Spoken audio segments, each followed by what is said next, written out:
உதயநிதி ஸ்டாலினுக்கு நான் சொல்றேன், நீ சரியான ஆளா இருந்தா, சரியான ஆளா நீ இருந்தீனா,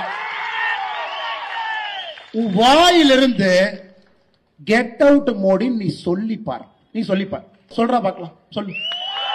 நீ மந்தாளத்து கேட்ல சொன்ன 2 நாட்களுக்கு முன்பு நீ என்ன சொன்ன? சென்னையில கெட் அவுட் மோடி, வெளியே போடா மோடின்னு சொல்லுவாராம்.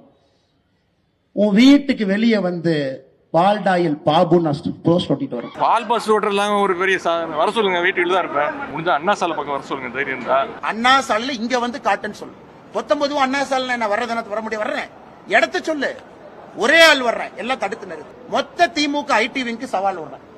உனக்கு 24 மணி நேரம் நான் டைம் கொடுத்துட்டேன். நேற்று நைட் நீ ஆரம்பிச்ச, நாளைக்கு காலையில 6 மணி வரைக்கும் உனக்கு டைம் கொடுக்குறேன். இங்க இருக்கக்கூடிய அலப்பற பசங்க சொந்த ஊரை தாண்டா அவங்க யாருன்னே மக்களுக்கு தெரியாது. சொந்த ஊரை தான் நாலு அல்ல கையில வச்சுட்டு முன்னாடி அண்ணன் வர்றாருன்னு சொன்னா தான் அண்ணன் வர்றாருன்னே 4 பேத்துக்கு தெரியும். இந்த அல்ல கைக ஐயப்ப நான் திமுக ஸ்டைலுக்கு மாறிட்டேன், தப்பா நினைச்சுக்காது. இந்த அல்ல கைக பாரத பிரதமர் நரேந்திர மோடி அவர்களை பார்த்து குற்றம் சுமத்துறாங்க.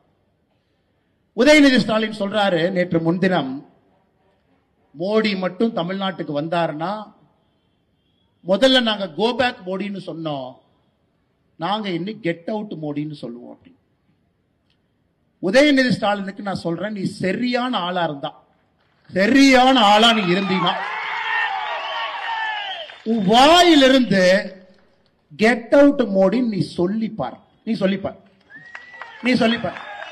இல்ல எங்க அப்பா முதலமைச்சர், எங்க தாத்தா 5 முறை முதலமைச்சர், நீ சொல்லி பாடுறா பார்க்கலாம். நீ சொல்லிப்பார். நான் சொல்றேன், நீ சொல்லிப்பார். வாயிலிருந்து எங்களுடைய உலக தலைவரை எங்க தாத்தா முதலமைச்சர், அப்பா முதலமைச்சர், எங்க அப்பா சிட்டிங் முதலமைச்சர், நான் சிட்டிங் துணை முதலமைச்சர், சொல்றா பார்க்கலாம். சொல்லு. நீ மந்தாளத்து கேட்ல சொன்ன 2 நாட்களுக்கு முன்பு நீ என்ன சொன்ன? சென்னையில கெட் அவுட் மோடி, வெளியே போடா மோடின்னு சொல்லுவாராம். உன் வீட்டுக்கு வெளியே வந்து பால்டாயில் பாபு போஸ்ட் ஓட்டிட்டு வரும். நீ சொல்லுகின்ற அதே பாஷையிலே நான் பேசு. உனக்கு ஒரு உலக தலைவரை மதிக்க தெரியல, ஒரு கத்துக்குட்டி. நீ கத்துக்குட்டி. காலையில 11:30 மணிக்கு தான் உன் மேல வெயிலே படும். நீ சூரியனை நேரா பார்த்தது கூட கிடையாது. சூரியன் மேல வந்தா தான் இப்படி பாக்குற ஆள் நீ. சூரியனை பார்த்து துப்பி அந்த எச்சல் உன் மேல விழுவும். அப்படிப்பட்ட ஆள் நீ.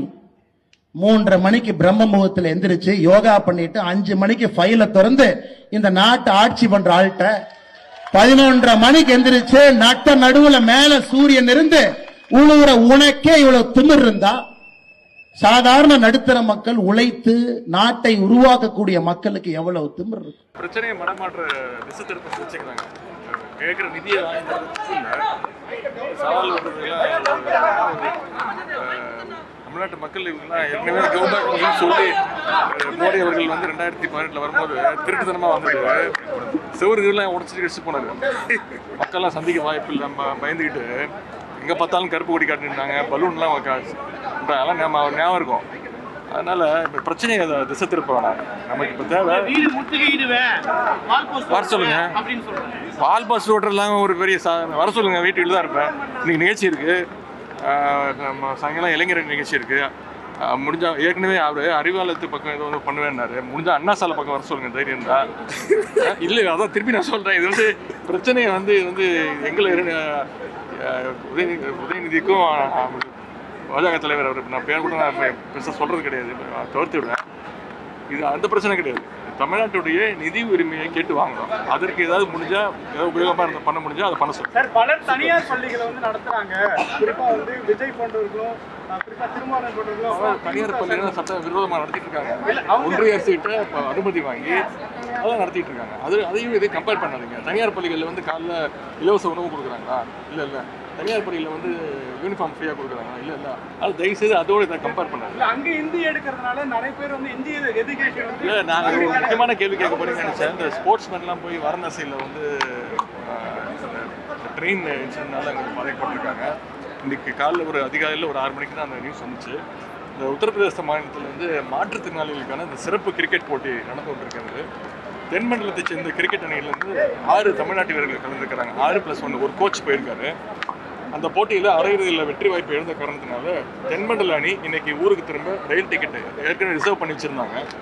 ஆனால் அந்த உத்தரப்பிரதேசத்தில் கும்பமேளா நடக்குது, எவ்வளோ கூத்தெல்லாம் நடக்குதுன்னு நீங்களே பார்த்துருப்பீங்க. ரொம்ப அதிகமான ஜனத்தொகையோடு அங்கே பயங்கர கிராப்டாக நடந்துகிட்டு இருக்கு, ஒரு ரெகுலாரிட்டியே இல்லாமல். இதற்கு முழு காரணம் அங்கே இருக்கக்கூடிய அந்த பாஜக அரசு, ஒன்றிய அரசு சுத்தமாக க்ரௌட் மேனேஜ்மெண்ட்டாக என்னென்னு தெரியாமல் மக்களை வந்து அலக்கழிச்சிருக்கிறாங்க. எத்தனை இறப்பு நடந்திருக்கு அப்படின்னு, எத்தனை படுகாயம் அடைஞ்சிருக்கு, எந்த விதமான ஒரு செய்தியும் அஃபிஷியல் செய்தியும் கிடையாது. நீங்களே நிறைய வீடியோக்கள் பார்த்துருப்பீங்க, பகிர்ந்துருப்பீங்க. கும்பமேளாவுக்கு போயிட்டு வந்து ரயில் ஏற முடியாமல் வட மாநிலங்களை சேர்ந்த பலர் தவிச்ச நியூஸ் தொடர்ந்து நம்ம இன்னை வரைக்கும் பார்த்துக்கிட்டு இருக்கிறோம். இவ்வளவு பெரிய கூட்டம் வரும்போது அதற்குரிய நடவடிக்கையை, சரியான நடவடிக்கையை அந்த மாநில அரசு எடுக்கவில்லை, ஒன்றிய பாஜக அரசு எடுக்கவில்லை. நம்முடைய தமிழ்நாட்டை சேர்ந்த வீரர்களுக்கு ரயில் கிடைக்கலங்கிற தகவல் இன்னைக்கு காலைல 6 மணி அளவில் எனக்கு வந்துச்சு. உடனே நம்முடைய எஸ்டிஏடி அதிகாரிகள் அவங்களோட தொடர்பு கொண்டு தமிழ்நாட்டுக்கு விமானம் மூலம் அழைச்சிட்டு வரதுக்கான முழு உத்தரவையும் நம்முடைய முதலமைச்சர் அவர்கள் என்கிட்ட சொல்லி அதை வந்து எடுத்திருக்கிறோம். எஸ்டிஏடி மூலமாக உடனடியாக அவங்களுக்கு விமான டிக்கெட், ஃப்ளைட் டிக்கெட்டுகள் போட்டு கொடுத்தாச்சு. அவங்களுக்கு உணவுக்கு தேவையான பணத்தையும் இங்கேருந்து அவங்களுக்கு ட்ரான்ஸ்ஃபர் பண்ணியிருக்கோம். அதன்படி செலவுக்கு 15 ரூபாயும் இன்னைக்கு மதியமே அவங்க வந்து இங்கே 1:30 மணிக்கு வாரணாசியிலேருந்து ஃப்ளைட் ஏறி அரௌண்ட் ஒரு 4:30 மணிக்கு பெங்களூர் வந்துடுவாங்க. பெங்களூர்லேருந்து 8 மணிக்கு ஃப்ளைட் கிளம்பி 9 மணிக்கு அத்தனை தமிழ்நாட்டு வீரர்களும் பத்திரமாக 9 மணிக்கு சென்னைக்கு வந்து. நான் நேத்து சொன்னேன், கெட் அவுட் மோடி அப்படிங்கிற வார்த்தையை தமிழ்நாட்டினுடைய துணை முதலமைச்சர் உதயநிதி ஸ்டாலின் மேடையில பயன்படுத்தினார். அவர் வாயிலிருந்து அவர் வரட்டும். இன்னைக்கு சமூக வலைதளத்தில் பார்க்கிறேன், ஒரு பக்கம் கெட் அவுட் மோடின்னு ஒரு குரூப், இன்னொரு பக்கம் பால்டாயில் பாபுன்னு ஒரு குரூப், 2 பேரும் சமூக வலைதளத்தில் கருத்து பரிமாற்றம் நடந்து கொண்டிருக்கிறது. நாளைக்கு காலையில இன்னைக்கு முழுசுமா திமுக ஐடி விங்கு எல்லாம் சேர்ந்து நீங்க முக்கி இன்னைக்கு முழு ராத்திரி உட்கார்ந்து கெட் அவுட் மோடின்னு எவ்வளவு ட்வீட் போடுங்களோ போடுங்க. நாளைக்கு காலையில 6 மணிக்கு என்னுடைய ட்விட்டர்ல சரியா 6 மணிக்கு காலையில கெட் அவுட் ஸ்டாலின் நான் ட்வீட் போடுறேன். எவ்வளவு ட்வீட் அது போகுதுன்னு பார்க்கலாம். நான் சவால் விடுறேன், மொத்த திமுக ஐடி விங்கு சவால் விடுறேன். உனக்கு 24 மணி நேரம் நான் டைம் கொடுத்துட்டேன். நேற்று நைட் நீ ஆரம்பிச்ச, நாளைக்கு காலையில 6 மணி வரைக்கும் உனக்கு டைம் கொடுக்குறேன். அரசு இயந்திரம் எல்லாத்தையும் பயன்படுத்தி கெட் அவுட் மோடின்னு எவ்வளவு ட்வீட் போட முடியுமோ போட்டுக்க. நாளைக்கு காலையில 6 மணிக்கு நான் ஆரம்பிக்கிறேன். என்னுடைய முகநூல்ல இருந்து கெட் அவுட் ஸ்டாலின், தமிழ்நாட்டிலிருந்து ஸ்டாலின் வெளியே போ, ஆட்சி செய்ய தெரியல, சட்டம் ஒழுங்க பாதுகாக்க முடியல, எங்கள் வீட்டில் இருக்கக்கூடிய குழந்தைகளுக்கு பாதுகாப்பு இல்ல, தரமான எந்த ஒரு வசதியும் இல்ல, அதனால ஸ்டாலின் அவர்களே நீங்களும் தமிழ்நாட்டை விட்டு வெளியேறுங்கன்னு நாளைக்கு காலையில 6 மணிக்கு என்னுடைய முகநூல்ல கெட் அவுட் ஸ்டாலின் ஆரம்பிக்கிறேன். இன்னைக்கு நீங்க எவ்வளவு ட்வீட் போட்டீங்களோ மொத்தமா குறிப்பெடுத்து கணக்கெடுத்து எழுதி வச்சுக்கங்க. நாளைக்கு 6 மணியிலிருந்து பிஜேபியினுடைய காலம். நாங்க எவ்வளவு போடுறோம் குறிப்பெடுத்து கணக்கு பாருங்க. நீ போடுற ட்வீட்டுக்கும் பாரதிய ஜனதா கட்சியினுடைய தொண்டர்கள் பொதுமக்கள் போடுற ட்வீட்டுக்கும் எவ்வளவு வித்தியாசம் இருக்கு. நாளானைக்கு காலையில் இந்த பஞ்சாயத்தை முடிவு கொண்டு வரலாம். இன்னைக்கு ஒரு நாள் உனக்கு கொடுத்துட்டேன், திமுக காரங்களுக்கு கொடுத்தாச்சு, எவ்வளவு வேணுமோ போட்டுக்க. நாளைக்கு எங்களோட நாள், நாளைக்கு எங்களோட நாள். காலையில 6 மணிக்கு நான் ஆரம்பிக்கிறேன் கெட் அவுட் ஸ்டாலின். நீ முழு இந்தியாவும் சேர்ந்து எங்களை விட அதிகமா நீ ட்வீட் போட்டு காமிச்சு சவால் விடுறேன். ஏன்னா நம்முடைய அரசியல் இப்படித்தாங்க இருக்கும், யாரையும் பயந்தலாம் இல்ல. அதே போல அண்ணன் கேட்ட கேள்வி, அண்ணா நகர் 26ஆம் தேதிக்கு மேல திரும்ப தமிழ்நாட்டில் இருக்கேன், கும்பமேளா போயிட்டு வந்து நேரத்தை இடத்தை அண்ணா சாலையில இங்க வந்து காட்டுன்னு சொல்லு. 19 அண்ணா சாலையில நான் வர்றதுன்னு வர முடியும், வர்றேன், இடத்த சொல்லு, ஒரே ஆள் வர்றேன், எல்லாம் தடுத்து நிறுத்து. அதனால உதயநிதி ஸ்டாலின் அவர்களுக்கு அவருடைய பாணியில தான் இனி பதில். மரியாதை கொடுத்தா மரியாதை, மரியாதை இல்லை என்றால் என்னுடைய வாயிலிருந்து உதயநிதி ஸ்டாலின் சம்பந்தப்பட்டமாக வரக்கூடிய வார்த்தையில மரியாதை இருக்காது.